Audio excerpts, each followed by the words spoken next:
Olá, minha irmã, seja bem-vindo ao Evangelho em Nós. Essa semana estaremos aqui começando o capítulo 15 do Evangelho segundo o Espiritismo, que tem como título Fora da caridade não há salvação. Então, meus irmãos, vamos aqui hoje iniciar o capítulo com o item Parábola do Bom Samaritano. Vamos lá então, meus irmãos. Ora, quando o Filho do Homem vier em sua majestade, acompanhado de todos os anjos, sentar-se-á no trono da sua glória, e estando todas as nações reunidas diante dele, separará umas das outras, como o pastor separa as ovelhas dos bodes, e ele colocará as ovelhas à sua direita e os bodes à sua esquerda. Então o rei dirá àqueles que estiverem à sua direita: Vinde vós que fostes abençoados por meu Pai, tomai posse do reino que vos foi preparado desde o começo do mundo. Porque quando eu tive fome e me deste de comer, tive sede e me deste de beber, tive necessidade de teto e me hospedastes, estive nu e me vestistes, estive doente e me haveis visitado, estive preso e me foste ver. Então os justos lhes perguntarão: Senhor, quando foi que nós te vimos com fome e te demos de comer, ou com sede e te demos de beber? Quando foi que te vimos sem teto e te abrigamos, sem roupas e te vestimos, ou enfermo, ou num cárcere e te fomos visitar? E o rei lhes responderá: Em verdade vos digo, todas as vezes que fizestes isso a um destes meus mais humildes, foi a mim que o fizestes. Em seguida, ele dirá àqueles que estão à sua esquerda: Afastai-vos de mim, malditos, ide para o fogo eterno que foi preparado para o diabo e seus anjos. Pois tive fome e não me destes de comer, tive sede e não me destes de beber, tive necessidade de abrigo e não me agasalhastes, estive sem roupas e não me vestistes, estive doente e na prisão e não me foste visitar. Então eles responderão: Senhor, quando foi que nós te vimos com fome ou com sede, sem abrigo ou sem roupas, doente ou na prisão, e deixamos de te assistir? E ele lhes dirá: Em verdade vos digo, todas as vezes que deixaste de dar assistência a um destes mais humildes, foi a mim que deixastes de ajudar. E estes últimos irão para o suplício eterno, e os justos para a vida eterna. Essa passagem, meus irmãos, está em Mateus capítulo 25, do item 31, versículo 31 ao versículo 46. E eis que levantou certo doutor da lei e disse, para o tentar, né? Mestre, o que devo fazer para alcançar a vida eterna? Jesus respondeu: O que está escrito na lei? O que tu leis? E ele disse: Amarás o Senhor teu Deus com todo o teu coração, com toda a tua alma, com todas as tuas forças e com todo o teu espírito, e vosso próximo como a ti mesmo. Jesus então lhe disse: Respondeste bem, faz isso e viverás. Mas esse homem, querendo fazer parecer que era justo, disse a Jesus: E quem é meu próximo? Jesus, tomando a palavra, respondeu: Um homem que descia de Jerusalém para Jericó caiu nas mãos de ladrões que o despojaram, encheram-no de feridas e fugiram, deixando-o quase morto. Ora, aconteceu que o sacerdote desceu pelo mesmo caminho, mas quando viu o homem ferido, passou bem longe. Um levita, que também passou pelo mesmo lugar, vendo-o, continuou andando. Um samaritano, porém, que vinha em viagem, chegando ao lugar onde estava esse homem, e tendo-o visto, sentiu compaixão. Aproximou-se dele, tratou suas feridas com azeite e vinho e as enfaixou. Em seguida, colocando-o sobre o seu cavalo, levou-o a uma hospedaria e tomou conta dele. No dia seguinte, pegou 2 denários e deu-os ao dono da hospedaria, dizendo-lhe: Cuida bem deste homem, e tudo que gastares a mais, eu te restituirei quando voltar. Qual desses três te parece o próximo daquele que caiu nas mãos do assaltante? O doutor da lei respondeu: Aquele que foi misericordioso com ele. Jesus então falou: Vai e faze o mesmo. Essa passagem, meus irmãos, está em Lucas, no capítulo 10, no versículo que vai de 25 ao 37. Continuando a leitura. Toda a moral de Jesus se resume na caridade e na humildade, isto é, nas duas virtudes contrárias ao egoísmo e ao orgulho. Em todos os seus ensinamentos, ele coloca essas virtudes como sendo o caminho da eterna felicidade.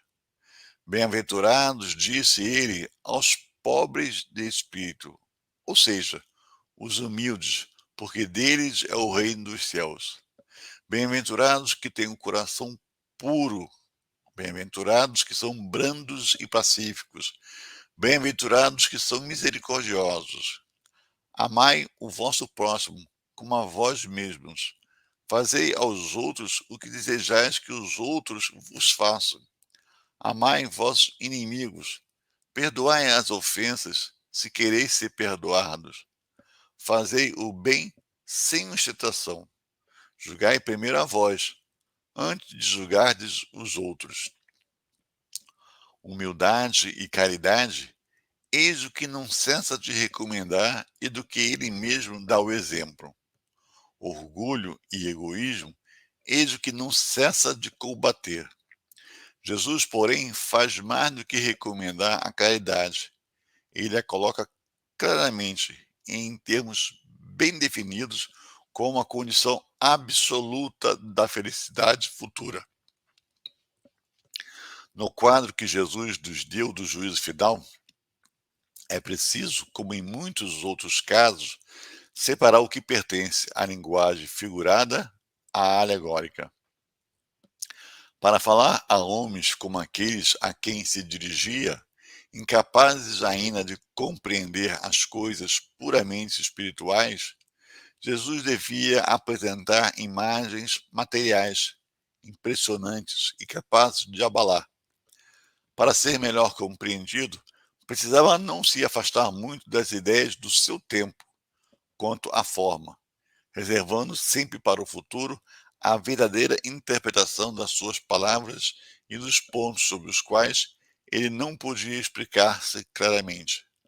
Mas, ao lado da parte acessória e figurada do quadro, há uma ideia dominante, a da felicidade que aguarda os justos e a da infelicidade que espera aqueles que é mal. Nesse julgamento supremo, quais são os considerandos da sentença? Em que se baseia a sindicância? O juiz pergunta se foi preenchida esta ou aquela formalidade? Observa mais ou menos esta ou aquela prática exterior? Não. Ele só indaga por uma coisa, a prática da caridade. E se pronuncia dizendo: Vós que socorrestes vossos irmãos, passai à direita. Vós que fostes insensíveis com eles, passai à esquerda. Pergunta pela ortodoxia da fé? Faz alguma distinção entre aquele que crê de um modo e o que crê de outro? Não. Visto que Jesus coloca o samaritano olhado como herético, isto é, contrário ao que foi definido pela igreja em matéria de fé, mas que teve amor pelo próximo, acima do ortodoxo, que falta com a caridade. Jesus não considerou a caridade somente como uma das condições para a salvação, mas como a única condição para se alcançá-la. Se houvesse outras a serem cumpridas, ele as teria citado. Se Jesus coloca a caridade em primeiro lugar entre as virtudes, é porque ela encerra implicitamente todas as outras: a humildade, a doçura, a benevolência, a indulgência, a justiça e etc, né. E porque ela é a negação absoluta do orgulho e do egoísmo. Meus irmãos, que leitura, né?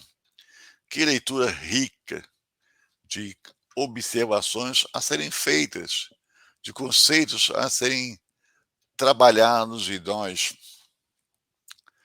eh, fica bem claro aqui que o simples fato, meus irmãos, de nós nos dizermos cristãos, temos a nossa fé, até mesmo, né, de seguirmos um grupo religioso, sejamos nós aqui espíritas, os irmãos católicos, evangélicos, muçulmanos, umbandistas, candomblecistas e outras denominações religiosas, isso, meus irmãos, o texto trazido aqui fica bem claro que de nada adianta, de nada importa, se nós realmente não entendemos a mensagem de amor de Jesus, em que devemos servir, em que devemos sentir o outro nas suas dificuldades e fazermos tudo, meu irmão, tudo que tiver ao nosso alcance para amenizar a dor do outro, a dificuldade. Isso fica bem claro, meu irmão, meus irmãos, no texto aqui lido, porque ele fala que aquele que foi acometido pela uma violência praticada pelos ladrões, passou por ele um sacerdote, passou por ele um levita, duas pessoas tidas como religiosas, conhecedoras da palavra do Senhor. E o que, que eles fizeram? Nada fizeram. Deram invisibilidade àquele ser que estava ali combatido, né? Combalido, necessitando de uma ajuda para suas feridas. Em contrapartida, meus irmãos, passa pelo mesmo caminho um samaritano. E samaritano aqui, lembrando aos senhores, que por acaso, senhores e senhoras que por acaso não tenham esse conhecimento, e mas que o texto faz essa menção, eram pessoas que, à época, não eram tidas como conhecedoras da palavra, né? Conhecedoras da palavra, não conheciam os evangelhos. E pasmem, né? Para o conceito da época, justamente eles que não conheciam as palavras, pelo menos era esse conceito, que não tinham esse compromisso com as mensagens, justamente esse veio a exemplificar toda a doutrina do Cristo, através da sua caridade, seu sentimento de caridade, de compaixão pelo próximo que ela estava, uma situação desconfortável. Então, fica bem claro que a nossa fé, se nós temos ou não, se nós estamos ligados a um grupo religioso ou não, isso é indiferente, meus irmãos. Isso é indiferente. Isso não nos garante a felicidade reservada para os justos. O que garante são as nossas ações. Jesus não apenas falou do que nós devemos fazer, ele mostrou, ele fez, dizendo que se ele fez, nós podemos fazer também. E com certeza podemos e vamos fazer. Só que cada um a seu tempo, de acordo com a sua vontade, com a sua determinação. Não é isso, meus irmãos? Quantos ensinamentos, né? Muitas vezes a gente enche o peito para dizer: sou espírita. É mesmo. Porque ser espírita é ser cristão. Ser cristão é ter caridade, é ter compaixão. Então, sou espírita, sou católico, sou evangélico, sou muçulmano, sou um bandista, sou candomblessista, se faço algo pelo próximo, se ajudo, se tenho compaixão, está fazendo diferença. Está fazendo diferença. Estou me transformando.